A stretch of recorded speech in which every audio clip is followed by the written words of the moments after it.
नमस्कार, आप देख रहे हैं समाचार प्लस का खास कार्यक्रम तह तक और मैं हूं आपके साथ चारू कौशिक। और आज हम तह तक जाएंगे एक ऐसे इशू के बारे में जिसे जानना बच्चों के लिए, टीनेजर्स के लिए, आपके लिए, हमारे लिए बहुत ज्यादा जरूरी है और वो है गुड टच और बैड टच के बारे में। और इसकी तह तक हमें लेकर के जाएंगे हमारे खास मेहमान जो हमारे साथ इस शो में मौजूद हैं।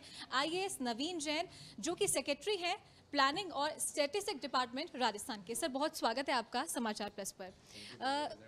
सर, आप इतने सारे प्रोग्राम्स चला रहे हैं, 65,000 से ज़्यादा गवर्नमेंट स्कूल आप अब तक कवर कर चुके हैं, बच्चों को अवेयर कर रहे हैं। लेकिन सबसे पहला जो सवाल है कि आखिरकार इसकी ज़रूरत क्या है?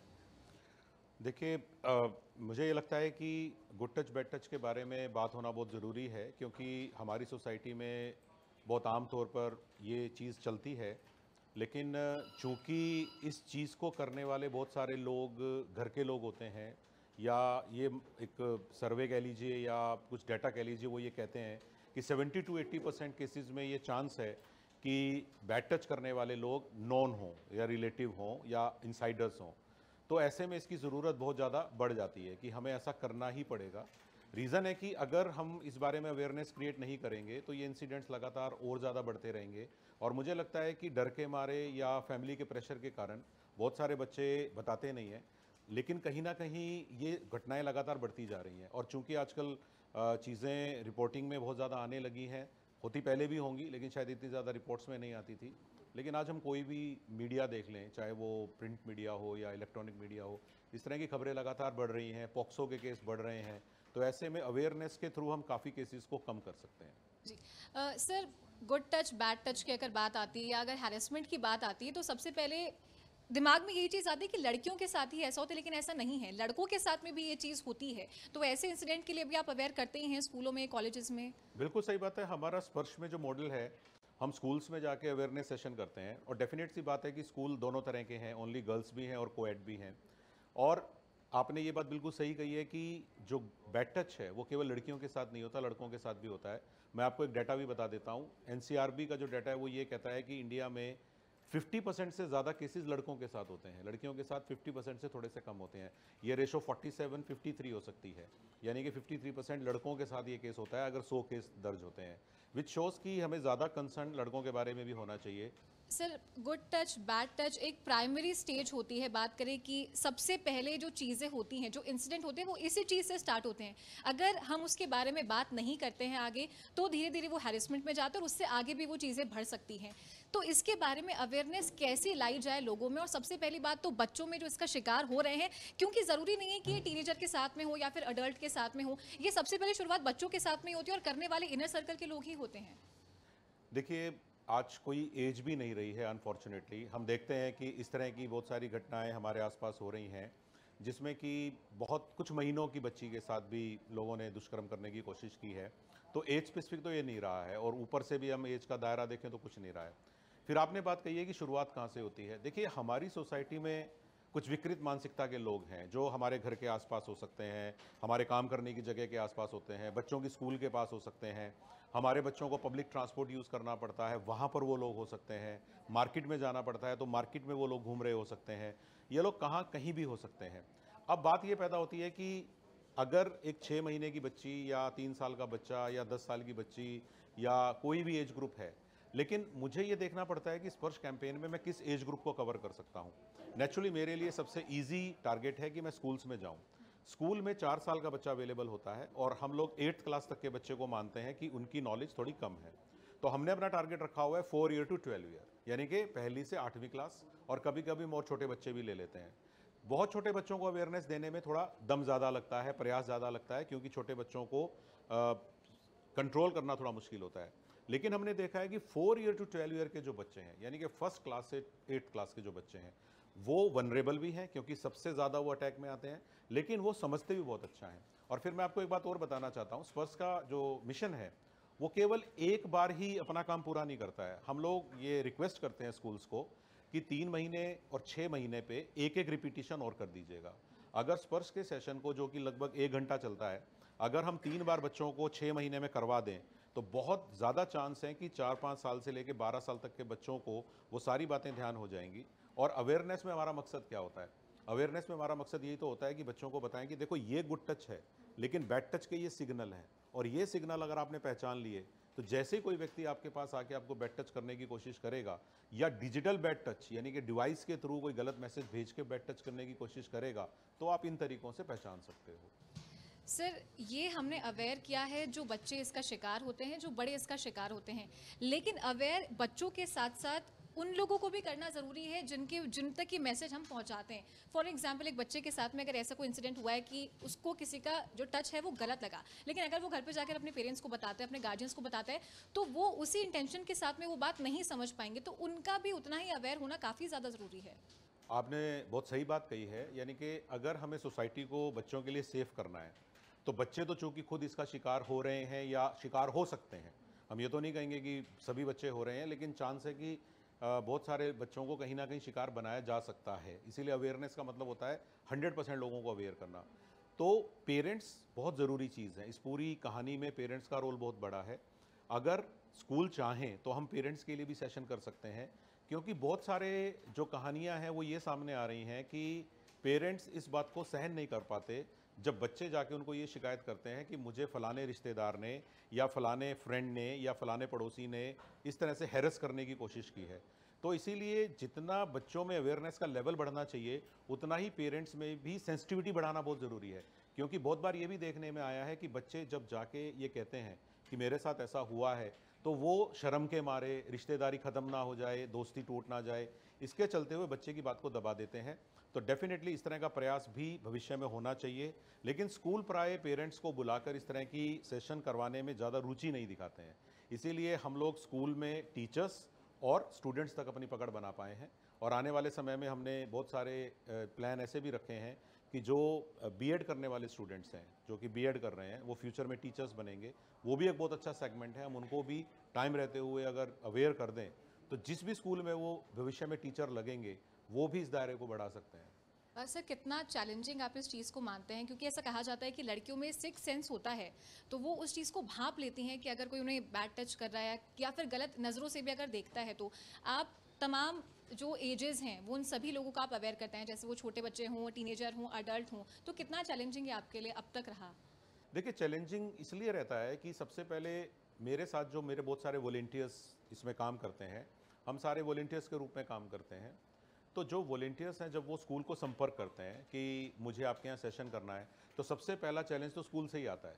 फॉर एग्जांपल, मुझ पे वो जल्दी विश्वास कर लेते हैं, क्योंकि उनको पता है कि मैं जिम्मेदारी से कुछ कहूँगा, जो भी कहूँगा। लेकिन मेरे जो अन्य विभागों में काम करने वाले या अपने प्राइवेट काम करने वाले लोग हैं, हाउसवाइफ्स हैं, जब वो भी अपनी जिम्मेदारी समझ के पास के स्कूल को संपर्क करती हैं कि क्या हम आपके यहाँ सेशन ले लें, तो देखने में आता है कि स्कूल का ये डर रहता है कि पता नहीं ये बच्चों को ऐसा क्या बताएंगे। तो पहला चैलेंज है स्कूल्स को अप्रोच करके उनसे हाँ लेना। दूसरा चैलेंज ये होता है कि बहुत छोटे बच्चे हैं, तो भी एक चैलेंज है। और आपको मैं एक बात और बता दूं, जो हमारे टीनेजर्स हैं आज की डेट में, उनको कोई भी बात बताना आसान नहीं है, क्योंकि वो रिसेप्टिव नहीं है, क्योंकि वो ये समझते हैं कि इंटरनेट के थ्रू, सोशल मीडिया के कारण उनको हर चीज़ पता है। तो ऐसे में बहुत छोटे बच्चे भी एक चैलेंज रहते हैं, 4 to 6 ईयर, और थोड़े ज़्यादा बड़े बच्चे जिनको मैं कहूँगा 15 to 17, जो कि 11वीं 12वीं में होते हैं, तो वो भी एक चैलेंज होते हैं। और एक चैलेंज और आता है कि जो हम जब ये सेशन दे रहे हैं, 60 मिनट के अंदर सेशन को इतनी खूबसूरती से हमें करना है कि बच्चे को 60 मिनट के बाद कुछ बेसिक टिप्स पता लग जाएं। अगर हम फालतू की इधर उधर की बातें करेंगे तो 60 मिनट बीत जाएंगे और हम कुछ बता नहीं पाएंगे। और सबसे बड़ा चैलेंज मैं आपको बताऊं, कुछ स्कूल ऐसे भी हैं, कुछ सरकारी स्कूल भी हैं और कुछ प्राइवेट स्कूल भी हैं, जिनके पास हमारी प्रेजेंटेशन को दिखाने के लिए विजुअल एड नहीं है, ऑडियो विजुअल एड्स नहीं है, उनके पास प्रोजेक्टर नहीं है, स्मार्ट टीवी नहीं है या स्क्रीन्स नहीं है। तो वहाँ पर हम लोगों को फ्लैक्सी सीट्स के माध्यम से मैनुअल तरीके से बताना पड़ता है। तो चैलेंजेस हर प्रकार के हैं, लेकिन हर प्रकार के चैलेंज के लिए कोई ना कोई सोल्यूशन मिल जाता है। बिल्कुल। सर, आपके सेशंस की बात कर लेते हैं, काफ़ी सारे कैंपेन्स आप चलाते हैं, तो क्या क्या चीज़ें आप उसमें बताते हैं, बच्चों को समझाते हैं, टीचर्स को भी और स्टूडेंट्स को, किस तरीके से आप पूरी वो चीज़ें प्रोजेक्ट करते हैं? देखिए, आपने एक बहुत अच्छा सवाल पूछा था बीच में कि सिक्स सेंस का बहुत बड़ा रोल है। आपको जान के हैरानी होगी कि हमारी एक स्लाइड सिक्स सेंस पे भी है, यानी कि एक कंप्लीट स्लाइड है जो सिक्स सेंस की बात करती है। हम लोग ये देख लेते हैं कि हमारी स्लाइड सेम रहती हैं, चाहे हम पहली क्लास के बच्चों को बताएं या दूसरी, तीसरी या 8वीं क्लास के बच्चों को बताएं, स्लाइड्स हमारी सेम है। केवल सामने वाले बच्चे के एज ग्रुप को और उसकी समझ को देख के हम ये डिसाइड कर लेते हैं कि ये स्लाइड ज़्यादा देर बतानी है और ये इनको ज़्यादा देर बताने की ज़रूरत नहीं है। जैसे बेसिक स्लाइड मैं पहली, दूसरी, तीसरी क्लास के बच्चे को ज़्यादा समझाऊंगा, लेकिन जब मैं छठी, सातवीं, आठवीं को वो स्लाइड बताऊंगा तो मैं उन स्लाइड पे ज़्यादा समय नहीं देके उनको बाद वाली स्लाइड ज़्यादा बताऊंगा। तो सबसे बड़ी बात है कि हमने एक बहुत अच्छा प्रेजेंटेशन बनाया हुआ है, हमने एक 5 मिनट की बहुत अच्छी एनिमेशन मूवी बनाई हुई है। सेशन के एंड में जब हम वो मूवी दिखाते हैं तो जितनी बात हम 45 मिनट्स के अंदर उनको बताते हैं, 5 मिनट की एनिमेशन मूवी में वो सारी रिवाइज हो जाती है। हमारा मोड है प्रेजेंटेशन मोड, यानी कि पब्लिक स्पीकिंग मोड रहता है, और ये इंटरेक्टिव भी रहता है। हम बीच बीच में बच्चों से पूछते हैं कि उन्होंने अभी तक के सेशन में क्या सीखा है, और हमने ये देखा है कि बच्चे बहुत आराम से बता देते हैं, क्योंकि प्रेजेंटेशन हमने एनिमेटेड फॉर्म में बनाया है ताकि वो बच्चों का इंटरेस्ट मेंटेन करे। तो सबसे पहले हम उनको बताते हैं गुड टच, वो किसको समझते हैं। उसके बाद हम उनको 5 सिग्नल्स ऑफ बैड टच बताते हैं कि किस किस तरह से लोग आपको बैड टच के लिए अप्रोच करेंगे, तो वो सिग्नल कैच कैसे करने हैं। वहीं पर हम सिक्स सेंस की बात करते हैं। उसके बाद तीसरा जो हमारा पड़ाव है वो है कि अगर कोई घर के व्यक्ति यानी कि रिलेटिव किसी फंक्शन में, या आपको अकेला पाके, या पड़ोस के किसी घर में आप गए थे, आपको अगर हैरेस करने की कोशिश करे, तो कौन से 3 इजी स्टेप्स में आप अपने आप को बचा सकते हैं। नो गो टेल टेक्निक इसको बोला जाता है, नो गो टेल। तो तीसरे स्टेप में हम ये बताते हैं, और चौथे स्टेप में हम बच्चों को कुछ बेसिक बातें बताते हैं कि जैसे कि अभी एक हमने बात की कि ये कुछ लोग पूछते हैं कि क्या केवल मेल ही बैड टच करते हैं, तो हम उनको बताते हैं कि नो, जिस तरह से बैड टच लड़के और लड़कियों दोनों के साथ हो सकता है, उसी तरह से बैड टच मेल से भी आ सकता है, फीमेल से भी आ सकता है। वहाँ भी ये जेंडर स्पेसिफिक नहीं है। और हम ये भी बताते हैं कि आपको अगर आपके साथ ऐसा हो रहा है तो मम्मी पापा से ये बात को छुपाने की बजाय अपना कम्युनिकेशन ओपन रखना चाहिए। और लास्ट में हम उनको बताते हैं कि अगर कोई भी आपकी मदद नहीं करता है तो भारत सरकार की एक हेल्पलाइन है 1098 1098, जो बहुत अच्छी है और केवल 4 डिजिट की नंबर है और 24/7 काम करती है। आप इस पे फ़ोन कर सकते हैं। Child abuse, child labour, child marriage, तीनों के लिए सिंगल हेल्पलाइन है भारत सरकार की, जिसका नाम चाइल्ड लाइन है। हम उसके बारे में बताते हैं। तो good touch, 5 signals of bad touch, no go tell के बारे में डिटेल से समझाना, और 1098 की जानकारी। हम एंड में लगभग 10 मिनट स्पेंड करते हैं इन मैसेजेस को बच्चों से पूछने में। बच्चे बड़े उत्साह के साथ वापस बताते हैं, हम कुछ इनाम दे देते हैं, बुक्स दे देते हैं या कुछ स्टेशनरी दे देते हैं। तो हमने देखा है कि इस पूरे मॉडल से 70 मिनट के अंदर अंदर जो बच्चे रूम में जब आते हैं, उनकी नॉलेज का जो लेवल है वो काफ़ी बढ़ चुका होता है। तो ये एक अच्छा तरीका है। और फिर 3 मंथ्स और 6 मंथ में रिपीटिशन करना है। काफ़ी बच्चों को जब वो सिग्नल हम बताते हैं तो बहुत प्रैक्टिकल एग्जाम्पल भी हम लोग देते हैं, जो मैं शायद आगे किसी क्वेश्चन में डिटेल में और बताना चाहूँगा कि 5 सिग्नल्स कौन से हैं। क्योंकि इस प्रोग्राम के माध्यम से यदि 5 सिग्नल बच्चों तक पहुँच जाएँ, पेरेंट्स तक पहुँच जाएँ या आम दर्शकों तक पहुँच जाएँ, तो काफ़ी संख्या में बच्चों को हैरेसमेंट से बचाया जा सकता है। बिल्कुल। तो सर अब सिग्नल्स की बात करें तो मैं चाहती हूँ कि आप उनको एलैबोरेट करके बताएं कि क्या क्या वो सिग्नल्स होते हैं जो आप अपने कैंपेन्स और सेशंस की ड्यूरेशन में बताते हैं। ओके, ज़रूर। देखिए, सबसे पहली बात ये हम बच्चों को बताते हैं कि बहुत सारे स्कूल्स के अंदर या बहुत सारे घरों के अंदर एक गलत डेफिनेशन ये दे रखी है कि जो घर के लोग टच करते हैं वो तो गुड टच होता है, और जो स्ट्रेंजर्स टच करते हैं वो बैड टच होता है। मेरे ख्याल से एक तो सबसे खराब डेफिनेशन ये है। टच किसी व्यक्ति पे डिपेंड नहीं करता है, टच डिपेंड करता है इंटेंशन या ऑब्जेक्टिव पर, कि उस टच के पीछे की भावना क्या है। तो हम बच्चों को बताते हैं कि अगर अच्छी भावना से बाहर का व्यक्ति भी टच कर रहा है तो वो गुड टच हो सकता है, और बुरी भावना से घर वालों का किया हुआ टच भी बैड टच है। उसके बाद हम बताते हैं कि 5 सिग्नल क्या हैं। जैसे फॉर एग्जांपल, सबसे पहला सिग्नल ही अपने आप में बहुत बढ़िया सिग्नल है। पूरे वर्ल्ड के एक्सपर्ट्स ने ये कहा है कि अगर आपके साथ जो भी बड़े कुछ भी बात करने आए, या आपको पास बुला के आपको अप्रिशिएट करते हैं, या आपको शाबाशी देना चाहते हैं, ब्लेसिंग देना चाहते हैं, तो याद रखिए किसी भी हालात में बिना किसी रीज़न के आपके 4 बॉडी पार्ट पे अगर कोई बार बार आपको टच करके आपसे बात कर रहा है तो वो एक सिग्नल है। जैसे कि lips, chest, between the legs private part, और पीछे की तरफ से बॉटम्स। अब बच्चों को जैसे ही हम ये 4 पार्ट बताते हैं, हम एग्जाम्पल भी दे देते हैं कि अगर मुझे किसी बच्चे को अप्रिशिएट करना है तो मैं उसके सिर में, उसके बालों में हाथ फेर सकता हूँ, मैं उसकी कमर थपथपा सकता हूँ, और मैं उसको हल्का सा हक कर सकता हूँ। मुझे 4 बॉडी पार्ट टच करने की जरूरत नहीं है। बट अगर आप गिर गए हैं और आपके चोट लगी है किसी पार्ट पे, तो डेफिनेटली डॉक्टर वहाँ आपको अगर वहाँ टच कर रहा है तो देयर इज ए रीज़न। लेकिन बिना रीज़न के डॉक्टर भी आपको उन पार्ट्स में क्यों टच करेगा? अगर आपके हाथ में चोट लगी है तो वो डेफिनेटली हाथ को ही टच करें, बाकी पार्ट टच क्यों करें? तो ये सबसे पहला एक सिग्नल हम बताते हैं।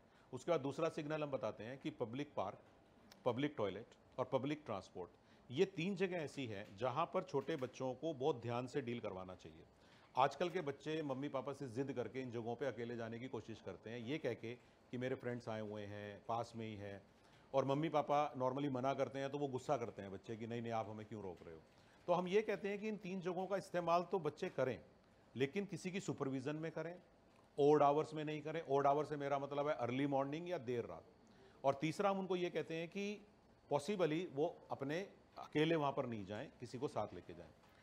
तीसरा हिंट हम उनको देते हैं कि अगर आप किसी फैमिली फंक्शन में गए हैं या आपके घर में कोई फैमिली फंक्शन में रिलेटिव्स आए हैं, कभी भी हमें किसी के सामने अपने कपड़े चेंज नहीं करने चाहिए, या किसी के कहने पे हमें अपने कोई प्राइवेट पार्ट को टच नहीं करना चाहिए या उनके प्राइवेट पार्ट को टच नहीं करना चाहिए, क्योंकि ये शुरुआत होती है एक सिग्नल की कि अगर कोई रिश्तेदार इस तरह की हरकतें कर रहा है तो वो बच्चे को टेस्ट कर रहा है।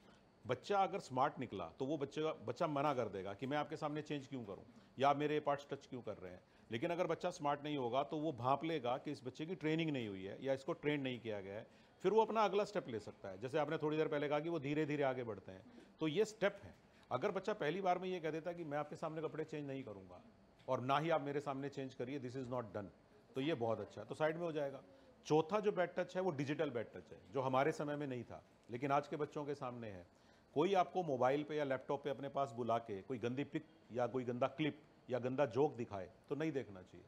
या आपको भेज देता है, वो आपसे 500 किलोमीटर दूर रहता है लेकिन आपको कहता है कि 5 बजे मम्मी से फ़ोन ले लेना, अगर मम्मी फ़ोन ना दे तो बोलना कि स्मार्ट क्लास है मेरी और आप वो फ़ोन लेके रखना, मैं आपको कोई वीडियो भेजूंगा, आप देख के डिलीट कर देना। तो अगर कोई आपको डिजिटली बैड टच कर रहा है, चाहे वो दिखा के टच कर रहा है या सेंड करके टच कर रहा है, वो भी गलत है।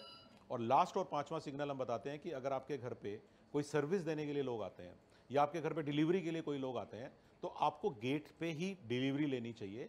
और प्लम्बिंग, इलेक्ट्रीशियन या कोई भी काम करने के लिए लोग आएँ तो उनको तभी आना चाहिए जब घर में कोई अडल्ट मेंबर भी अवेलेबल हो। नॉर्मली हम बच्चों को ये नहीं बताते हैं कि आज पैकेट आएगा। नॉर्मली आप देखेंगे कि कोई भी डिलीवरी ऐप होती है उसमें मॉर्निंग में मैसेज आता है कि आज डिलीवरी आएगी, लेकिन हमारी आदत क्या होती है कि हमें मैसेज आया हम पढ़ के छोड़ देते हैं, जबकि उस मैसेज का मतलब यही होता है कि आप घर के मेंबर्स को बता के जाइए ये चीज़ आएगी, कैश में आएगी, ऐसे आएगी।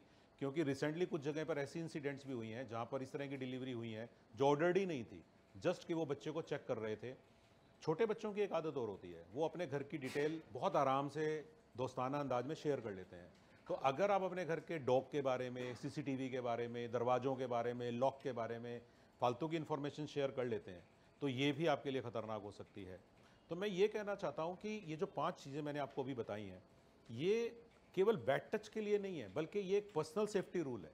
अगर हम ये 5 चीज़ें बच्चों को रटा देते हैं तो मुझे नहीं लगता कि बच्चे के पास बैड टच के पहुंचने का अब कोई रास्ता बचता है, क्योंकि हमने जगह भी पैक कर दिया, हमने लोगों का आना जाना भी पैक कर दिया, हमने बॉडी पार्ट्स के बारे में भी बता दिया, फैमिली फंक्शन में क्या हरकत हो सकती है वो भी बता दिया, और सबसे इंपॉर्टेंट हमने डिजिटल वाला भी बता दिया।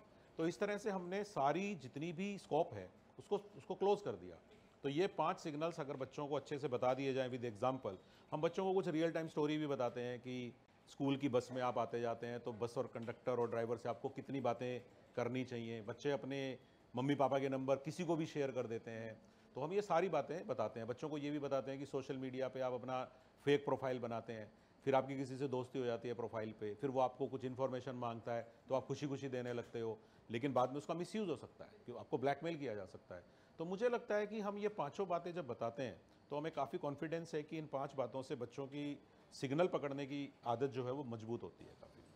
सर बहुत डिटेल तरीके से आपने बताया। आई एम श्योर कि बहुत नई नई चीज़ें यहाँ पर सीखने को मिली है, गुड टच, बैड टच और सेफ्टी को लेकर के। सर यहाँ पे बहुत सारी लड़कियाँ भी हमारे साथ मौजूद हैं, हमारी कलीग्स हैं जो कि वेट करी थी, कुछ अगर वो कुछ पूछना चाहे तो मैं उनसे ही बात कर लेती हूँ कि सर मेरा क्वेश्चन है कि बैड टच होने पर हमें कैसे रिस्पॉन्ड करना चाहिए। जैसे कि आपने बोला कि पेरेंट्स के डर से, सोसाइटी के प्रेशर से हम कुछ बोलते नहीं हैं, तो इसमें हमें कैसे रिस्पॉन्ड करना चाहिए? देखिए, इसमें 2 तरह की सिचुएशन है। नंबर 1, एक तो ऐसा है कि आपके साथ बैड टच होने वाला है, सिग्नल मिला है आपको कि मैं अब जिस इंसान के साथ इस समय इस पर्टिकुलर सेटिंग में हूँ, ये इंसान मुझे बैड टच कर सकता है, यानी कि आपको ऐसा सिग्नल बहुत मजबूत तरीके से आ गया है। तो वहाँ पर हम लोग बच्चों को सिखाते हैं नो गो टेल। ये इसलिए इफेक्टिव है कि बहुत छोटा बच्चा, 4 या 5 साल का बच्चा, अगर आप उसको सेल्फ डिफेंस सिखाएंगे तो वो काम नहीं करेगा, क्योंकि उसकी हड्डियाँ उतनी मजबूत नहीं है कि 4-5 साल का बच्चा जूडो कराटे से अपने आप को बचा सके। सिखाना अच्छी बात है, बचपन से सिखाइए, उसको मजबूत बनाइए, लेकिन ज़्यादा इफेक्टिव है नो, यानी कि उसको ज़ोर से नो चिल्लाना, फिर उस जगह से भाग जाना और टेल का मतलब है जाके उसको बताइए जिस पर आपको सबसे ज़्यादा भरोसा है। ये तो वो सिचुएशन है जब 70% मामलों में घर के आसपास के लोग या हमारे जो नॉन लोग हैं वो हमें टच करने की कोशिश करते हैं, और ये काफ़ी इफेक्टिव भी पाया गया है। लेकिन एक सर्वे में ये बात सामने आई इंडिया में कि इंडिया में थोड़ा सा माहौल डिफरेंट होने से बच्चे नो और गो तो करते हैं लेकिन टेल नहीं करते। अगेन आपका क्वेश्चन कि हमारी जो पेरेंट्स हैं या फैमिली के लोग हैं वो नॉर्मली बच्चे पर विश्वास करना नहीं चाहते पता लगने पे, क्योंकि उनको ऐसा लगता है कि शायद बच्चे को गलतफहमी हुई है, या उनका मन ये पहले से मानने को तैयार है कि गलतफहमी ही होगी, या वो बच्चे को आंख इस तरह से दिखाते हैं कि बच्चा सहम जाता है।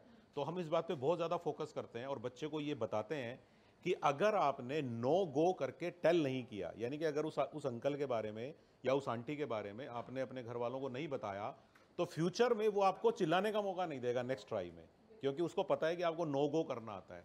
और हम बच्चों को ये भी कहते हैं कि अगर आपने नहीं बताया और वो अंकल आपके घर के आसपास ही रहे, वो किसी और बच्चे पे अटैक कर सकते हैं। तो आपको उन अंकल को पूरी तरह से अगर हराना है, क्योंकि बच्चों के साथ ये लैंग्वेज यूज़ करनी पड़ती है, तो आपको टेल करना ही पड़ेगा, रिस्क लेना पड़ेगा। लेकिन आपके मम्मी पापा आपसे बहुत प्यार करते हैं, एक बार नहीं तो दूसरी बार ट्राई करके देखिए।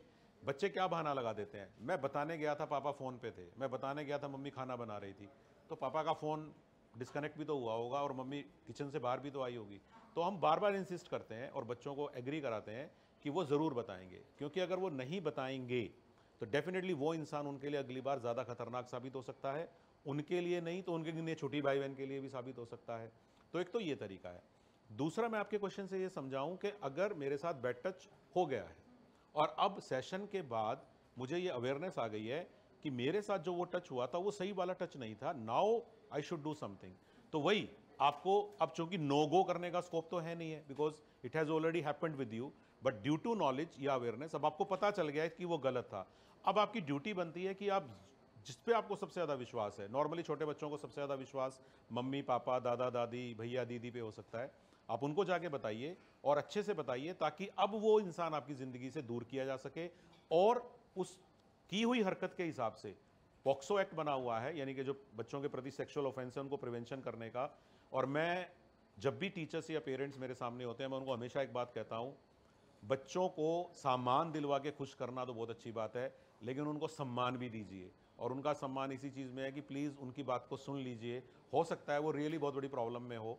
अगर आपने किसी बच्चे को टाइम पे मदद नहीं की तो फ्यूचर में वो उस अब्यूज़ को अपनी तकदीर मान सकता है, जो कि आपके लिए बहुत बड़ा फेलियर हो जाएगा। और हो सकता है कि आपको वो आगे कभी ना बताए। तो आप कभी ऐसा होने देना चाहेंगे कि आपके बच्चे आपसे कम्युनिकेशन तोड़ लें? तो मुझे लगता है कि नो गो टेल एक बहुत अच्छी टेक्निक है। दूसरा, अगर आपको रियलाइज़ होता है कि अभी तक मेरे साथ बैड टच हुआ है तो आपको तुरंत ये नॉलेज में लाना चाहिए। और तीसरा, मैंने थोड़ी देर पहले बताया 1098, उस नंबर पर आप अपनी बात बता दीजिए। बहुत छोटे बच्चों को हिचक हो सकती है क्योंकि उनको कई बार समझने में भी दिक्कत आ सकती है, 4, 5, 6 एज के बच्चों को। बट अगर थोड़े से बड़े बच्चे हैं, डेफिनेटली 1098 पे बहुत अच्छी काउंसलिंग भी है, वो आपकी मदद करने के लिए लोकल टीम को भी भेजते हैं, तो वो भी एक बहुत अच्छी टेक्निक हमारी हो सकती है। तो मेरा मानना है कि किसी भी अब्यूज़ को लंबे समय तक सहने की कोई आवश्यकता नहीं है। Thank you sir. मेरा एक क्वेश्चन और था, जैसे कि हम अपना क्वेश्चन रखते हैं घर वालों से, लेकिन बात आ जाती है लड़कियों पे ही। अगर कुछ बैड टच हुआ है तो वो हमारे ऊपर ही आ जाता है कि तुम में ही कुछ होगा, तुम करेक्टर लेस हो, या कुछ भी लड़कियों पे ही आ जाती है। तो इसमें हम कैसे करें? नहीं, मुझे लगता है कि जो आपने बात कही है ये बहुत एक्सेप्शनल बात है कि एक माँ बाप या घर के लोग तुरंत ये रिएक्शन दें कि मुझे लगता है कि हमारी लड़की में ही कमी है। ये रिएक्शन बहुत कम परसेंटेज केस में मैं मानता हूँ, और नॉर्मली ये वहाँ पर होगा जहाँ पर उनके बीच में कम्युनिकेशन चैनल ख़त्म हो चुका है। अगर मम्मी पापा से हम कंटिन्यूसली टच में रहते हैं, अगर हम उनको लगातार बता रहे हैं हमारी दोस्ती किन लोगों से हैं, हम किस तरह के काम कर रहे हैं, हम शाम को कहाँ आते जाते हैं, हमारे पीयर ग्रुप में कौन कौन लोग हैं। आजकल के बच्चे मैंने देखा है कि टच में रखते हैं। ये हमारे समय में तो फिर भी एक डिस्टेंस पेरेंट्स के साथ ज़्यादा मेंटेन होता था, लेकिन आजकल के जनरेशन का उतना गैप मेंटेन नहीं होता है अनलेस के मम्मी पापा और बच्चों के बीच में किसी वजह से गैप क्रिएट हो जाए। जहाँ कम्युनिकेशन गैप होगा वहाँ पर यह अविश्वास आ सकता है कि तुम्हारा कसूर है। अदरवाइज सोच के देखिए, एक 8 साल का बच्चा अपनी मम्मी को जाके ये क्यों कहेगा कि मुझे मामा जी ने, फूफा जी ने या फलाने व्यक्ति ने इस तरह से टच करने की कोशिश की और मुझे स्कूल में या किसी सेशन में ये बताया गया था कि यहाँ बार बार टच करना ठीक नहीं है। अगर आप ठीक से अपनी बात बताएंगे तो डेफिनेटली घर के लोग आपकी मदद करेंगे। लेकिन जो आपने बात कही है वो वहाँ की है जहाँ कम्युनिकेशन चैनल काफ़ी ख़राब हो चुके हैं, तो आपको कम्युनिकेशन चैनल मम्मी पापा से सुधारने चाहिए। मैं इस लेवल पे एक बात और कहना चाहूँगा, ये बहुत ज़रूरी बात है। मैं अखबारों में नॉर्मली पढ़ता हूँ कि लड़कियाँ जो बहुत कम एज की भी होती हैं, 13-14 साल की, वो सोशल मीडिया पे अपने अकाउंट्स बना लेती हैं। नॉर्मली वो अपने फर्जी अकाउंट बना लेती हैं, एज ज़्यादा बता के अकाउंट बना लेती हैं। फिर वहाँ पर उनको नेचुरली लोग मिलेंगे, क्योंकि आप सोशल मीडिया पे जाएंगे, पीपल विल कॉन्टैक्ट यू, क्योंकि वो भी फेक हो सकते हैं जैसे आपने फेक अकाउंट बनाया है। तो यहाँ पर आप ये ज़रूर याद रखिएगा कि आप किसी व्यक्ति से अगर इंप्रेस हो रहे हैं तो याद रखिए जिस तरह से आपने फेक अकाउंट बनाया है वो भी एक फेक अकाउंट हो सकता है। ऐसे लोग आपको मिलने के लिए किसी जगह पर बुला सकते हैं और फिर आपको किसी तरह के ब्लैकमेलिंग का शिकार बनाया जा सकता है। अनफॉर्चुनेटली इंडिया में जैसे ही बच्चों के साथ कुछ गलत होता है, वो सबसे पहले उस बात को किससे छुपाना चाहते हैं? पेरेंट्स से।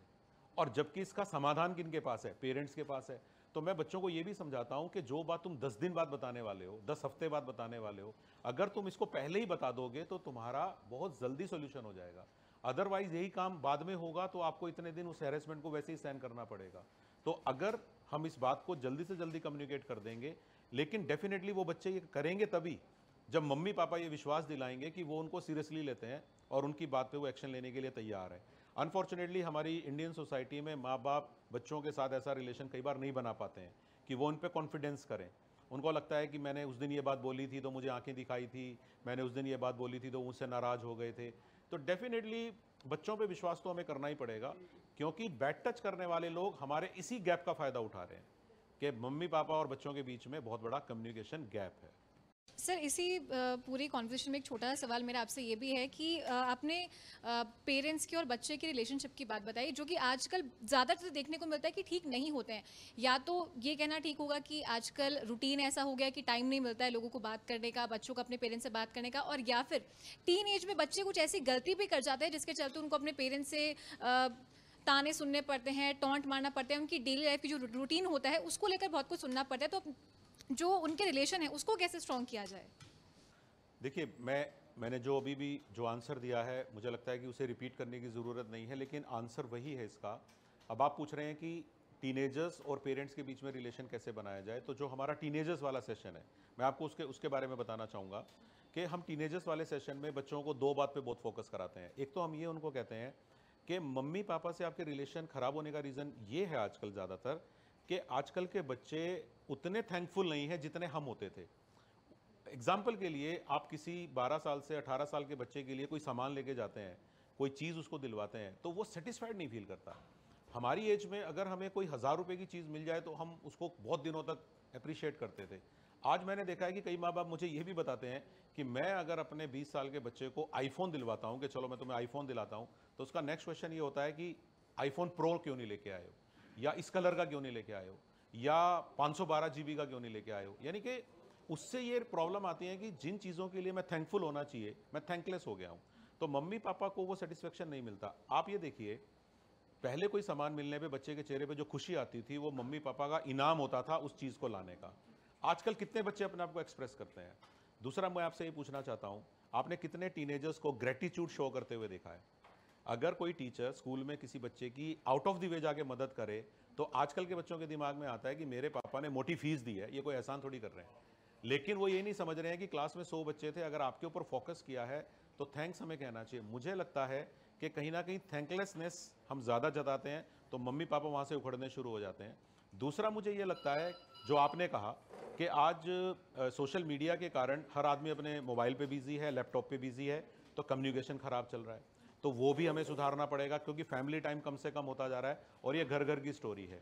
और तीसरा, मुझे कहीं ना कहीं ये लगता है कि माँ बाप अपने बच्चों से आजकल कुछ ज़्यादा एक्सपेक्टेशन भी करते हैं एजुकेशन के मामले में। मैं जो नहीं बन पाया, मेरे बच्चे को मैं वो बनाना चाहता हूँ। मेरे 10th में कितने मार्क्स थे ये देखे बिना मैं मेरे बच्चों को सेकंड आने पे भी टोकता हूँ कि फर्स्ट क्यों नहीं आए।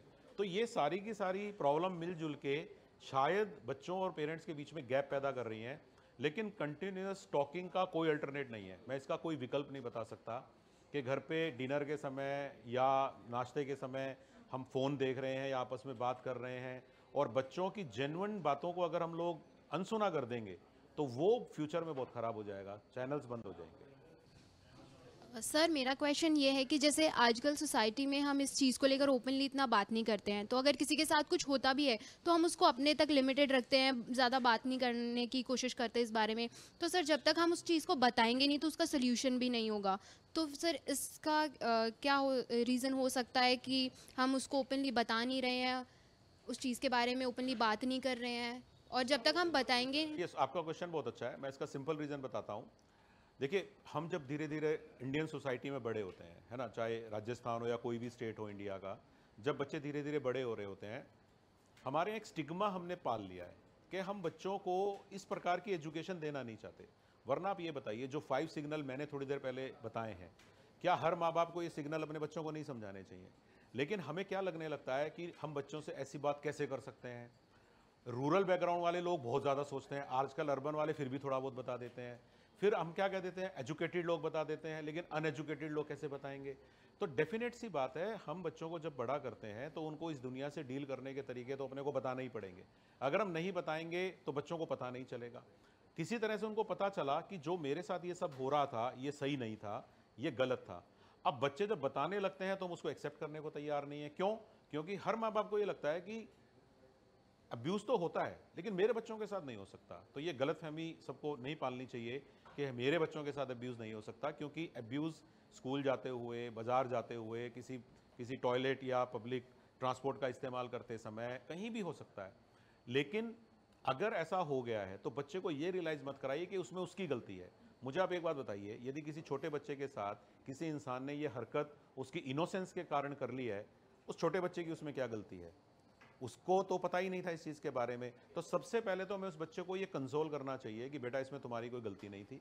उसके बाद हमें एक अच्छे माँ बाप की तरह उस बच्चे की मदद करके उस इंसान को अपने बच्चे से दूर करना चाहिए। और मैं तो ये कहूँगा कि रिश्तेदारी निभाने की बजाय देश के कानून का पालन करते हुए उसकी बाकायदा हमें कंप्लेंट करनी चाहिए। अगर हमारी सोसाइटी ने ऐसा किया होता, मैं आपको बताऊं, एक आंकड़ा और बताता हूं मैं आपको, जो आपकी बात है उससे वो वेरीफाई हो जाएगी, कि इंडिया में अगर 100 केस ऐसे होते हैं तो ये माना जाता है कि ओनली 28% रिपोर्ट होते हैं, 72% कभी रिपोर्ट ही नहीं होते, जो आपके क्वेश्चन को साबित करते हैं। लेकिन उसके पीछे हमारा जो माइंडसेट है वो काम कर रहा है। लेकिन मुझे लगता है कि धीरे धीरे ये अवेयरनेस बिल्ट हो रही है। ये कैंपेन जब हमने 2019 में शुरू किया तो बहुत सारे स्कूल्स को ऐसा लगता था कि इस सेशन की क्या ज़रूरत है। लेकिन आज 24 आते आते हर स्कूल को ये लगने लगा है कि ये सेशन तो ज़रूर होना चाहिए। पहले ये केवल नियमों में लिखा हुआ वो था, लेकिन आज स्कूल्स अप्रोच कर रहे हैं, ऐसे सेशन करवा रहे हैं, खुद मम्मी पापा अपने बच्चों को ये बात धीरे धीरे बता रहे हैं। तो डेफिनेटली ये जो माइंडसेट हमारा है ये टूट रहा है, और ज़्यादा टूटेगा जब आपके चैनल के थ्रू इतने सारे लोग देखेंगे। तो डेफिनेटली लोग इस बात को ध्यान से देखेंगे। और बहुत सारे लोगों को पता है क्या लगता है कि अगर मेरे बच्चे की बात सही हुई तो मैं आगे क्या करूँगा, मैं इस रिलेटिव को अगर पुलिस में दे दूंगा तो मेरे बच्चे की भी बदनामी हो जाएगी। मेरी बच्ची 12 साल की है, 18 साल की जब होगी और उसके बाद इसको कुछ करना होगा तो इसके साथ ऐसा ना हो जाए। तो हम कई बार कुछ चीज़ें ज़रूर से ज़्यादा सोच लेते हैं, और जो इमीडिएट सॉल्यूशन हम कर सकते थे हम उसको भी करने से जो है थोड़ा सा नहीं करते हैं। मुझे लगता है कि वो किया जा सकता है। शायद इसीलिए भी नहीं बताते हैं कि हमें ये लगता है कि जो सामने से रिस्पॉन्स आएगा वो हमारे ऊपर ही उल्टा पड़ जाएगा, कि हमें ही उंगली कर दी जाएगी कि तुम ही गलत होंगे। आप ये देखिए, मैंने ये बात कई बार रिपीट की है कि ऐसा तभी होगा जब मम्मी पापा और बच्चों के बीच में कम्युनिकेशन गैप है। वरना आप मुझे एक बात बताइए, एक 10 साल का बच्चा, मैं फिर रिपीट करता हूँ, जाके अपनी मम्मी को एक रिलेटिव का नाम लेके कहता है कि मुझे उन्होंने यहाँ टच किया। अब मम्मी समझदार होनी चाहिए कि मेरे बच्चे को उन पर्टिकुलर व्यक्ति को यहाँ टच करने की क्या ज़रूरत थी। बच्चे पे गुस्सा दिखाने से इसका समाधान थोड़ी हो जाएगा। समाधान तो तभी होगा जब आप उस आदमी को बुला के ये बात करेंगे, बच्चे के पापा कर लें, मम्मी ना करें, पापा कर लें कि भाई आप मेरे बच्चों को ऐसे टच कैसे कर सकते हैं। तो हमने जो ये मान रखा है ना कि चलता है, ठीक है, थोड़े दिन में सब ठीक हो जाएगा, धीरे धीरे सब ठीक हो जाएगा, इससे तो निकलना पड़ेगा। यही कारण है कि ये हमारी सोसाइटी में धीरे धीरे एक रूटीन बन गया है।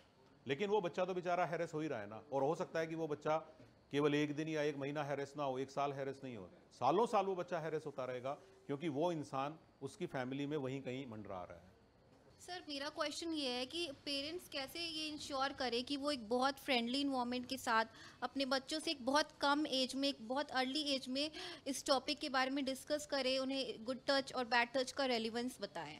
बिल्कुल ठीक है, मैं आपसे इसका जवाब बहुत आराम से दे सकता हूँ, क्योंकि मैंने आपको पहले बताया है कि टच इंसान पे डिपेंड नहीं करता, इंसान की इंटेंशन पे डिपेंड करता है, उसकी भावना पे डिपेंड करता है। तो बच्चों को धीरे धीरे हम नहाते समय जब बच्चों को नहलाना शुरू करते हैं, आपको ध्यान होगा तो बच्चों की क्यूरियोसिटी होती है बॉडी पार्ट्स के बारे में। इंडियन सोसाइटी में वो बॉडी पार्ट बताने की जो अपॉर्चुनिटी आती है, हम उसको बिल्कुल वेस्ट कर देते हैं by not telling them correct name. पता नहीं वो क्या स्टिग्मा है, हमारी कौन सी मेंटेलिटी चली आ रही है। हम उस ओकेजन पे बच्चों को बड़े आराम से ये बता सकते थे कि ये 4 बॉडी पार्ट्स आपके एक तरह से टच मी नोट पॉइंट्स ही हैं, जिनको ऑर्डिनरली किसी व्यक्ति को बिना किसी रीज़न के टच नहीं करना चाहिए। और मैं आपको एक बात बताऊं, वो जो एज होती है 4 साल, 5 साल, 6 साल, 8 साल, वहाँ बच्चा बहुत ज़्यादा स्मार्ट होता है। वो थोड़े से भी चीज़ को तुरंत असेस करके तुरंत कंप्लेंट करेगा कि वो वाले अंकल मुझे ऐसे टच कर रहे थे। और मैंने तो ऐसे बच्चे भी देखे हैं जो अगर ऑर्डिनरली भी कोई उनको टच करने की कोशिश करता है तो तुरंत शोर मचा देते हैं कि अंकल ये आप क्या कर रहे हैं। तो इस तरह से पहले वाली पीढ़ी में बच्चों के अंदर जो झेप या शर्म हुआ करती थी, धीरे धीरे हम देख रहे हैं कि वो भी कम हुई है। तो मुझे ऐसा लगता है कि माँ बाप को ये चीज़ धीरे धीरे बतानी शुरू करनी चाहिए।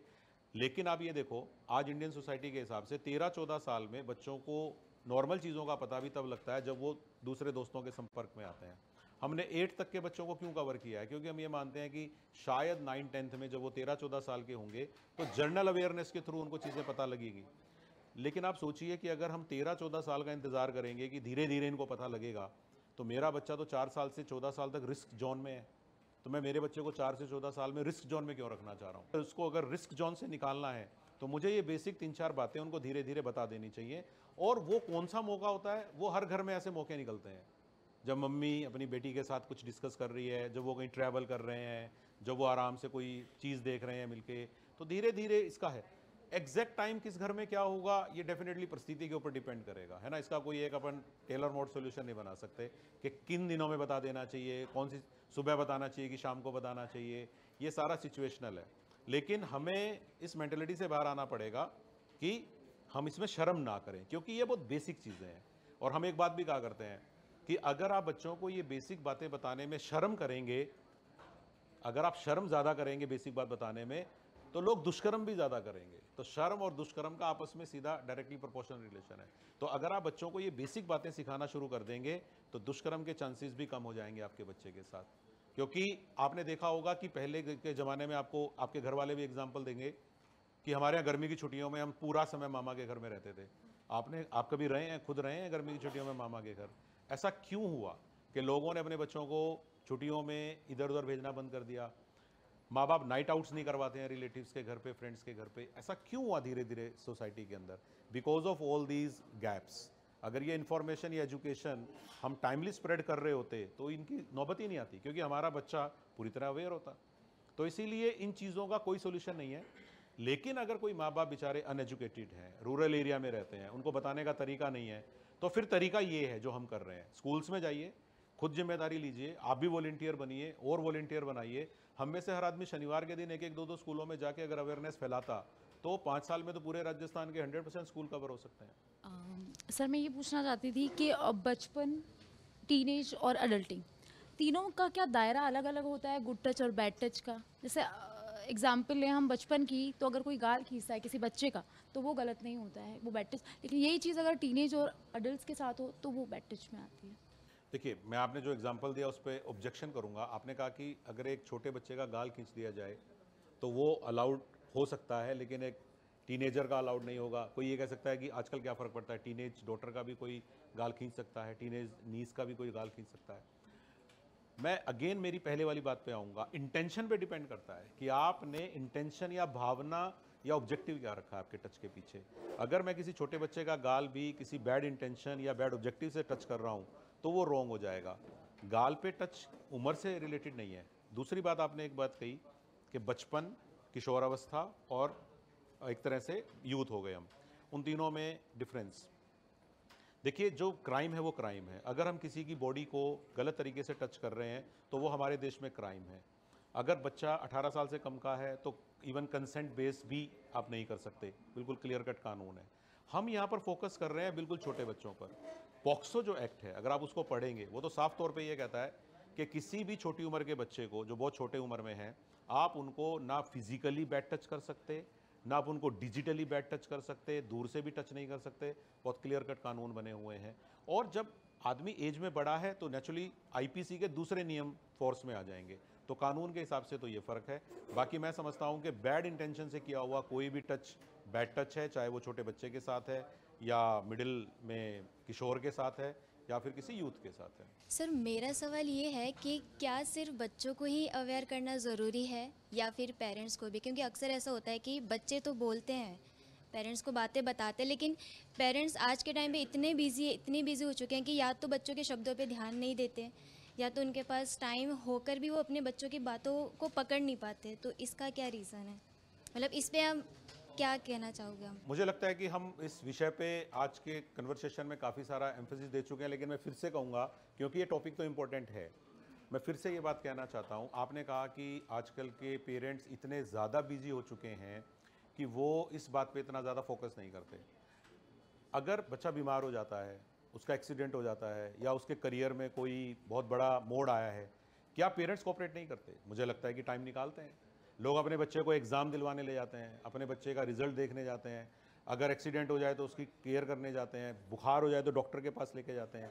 तो ये चीज़ उससे कम इम्पोर्टेंट नहीं है अगर बच्चे के साथ किसी भी तरह का बैड टच हो। सर बात एक्सीडेंट या फिर बच्चा बीमार है या बच्चा किसी प्रॉब्लम में है, सवाल ये नहीं है। सवाल ये है कि अगर बच्चे अपनी प्रॉब्लम बता रहे तो पेरेंट्स में भी मुझे नहीं लगता इतना उन शब्दों को ध्यान देते। जैसे रिलेटिव की बात करते हैं, भाई हो गया, भाई ने बहन के साथ कुछ किया, अगर हम ये बात बता भी रहे हैं तो उनको ऐसा कि बच्ची है, मतलब नहीं समझ पा रही है, कुछ इस तरह के। मतलब देखिए मुझे लगता है कि नहीं, मेरा ये कहने का मतलब है कि अगेन ये डिपेंड करता है कि जैसे कि अगर कोई बच्ची ये बात अपने मम्मी पापा को बताती है कि किसी कज़न ने, फैमिली मेम्बर ने उनको बैड टच किया है, तो अगेन ये आपके मम्मी पापा के बिहेवियर पे तो डिपेंड करता है कि वो आपकी बात को कितना सीरियसली ले रहे हैं।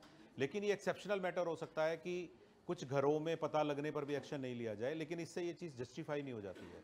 मैं यही कहूँगा कि जहाँ पर घर के लोग मदद करने के लिए तैयार नहीं हैं, तभी तो 1098 का जन्म हुआ, वरना 1098 का जन्म क्यों होता? लोग ये कहते हैं कि आप केवल अपने मम्मी को बताइए, अपने टीचर को बताइए, अपने दादा दादी को बताइए। ये बात सरकार को भी पता थी, कानून को भी पता थी कि कहीं ना कहीं कोई ना कोई ऐसी हेल्पलाइन बनानी पड़ेगी जहाँ पर बच्चे ये कह सकें कि मेरे साथ ऐसा हो रहा है, मेरे घर वाले कोई एक्शन नहीं ले रहे हैं, प्लीज़ मेरी मदद करिए। और फिर 1098 की टीम, जिला स्तरीय जो कलेक्टर की अध्यक्षता की कमेटी है, वो सब इसीलिए बनाई गई हैं कि वो फिर एक्शन में आए और बच्चे के हैरेसमेंट को, हर तरह के हैरेसमेंट को रोकें। सर बहुत सारी आपने बातें बताई है और बहुत कुछ सीखने को भी मिला है, बहुत नई नई चीज़ें पता चली है। जो सिग्नल्स आपने 5 बताए हैं, साथ ही पेरेंट्स को किस तरीके से अवेयर करना चाहिए। और मैं एक आखिरी सवाल करूंगी और मैं चाहती हूँ आप पूरा उसका एनालिसिस बता दें कि हम लोग किस तरीके से अवेयर करें सोसाइटी में रहते हुए आम जन को, या जिनसे भी हम मिलते हैं, फ्रेंड्स हो गए, कलीग्स हो गए, एक्सेट्रा एक्सेट्रा। और दूसरी ये चीज़ कि ये आप प्रोफेशनली नहीं करते हैं, आप सेक्रेटरी हैं प्लानिंग और स्टैट्स डिपार्टमेंट में, प्रोफेशनली आप ये चीज़ नहीं करते हैं, तो आपने इस चीज़ की शुरुआत क्या सोच करके की थी?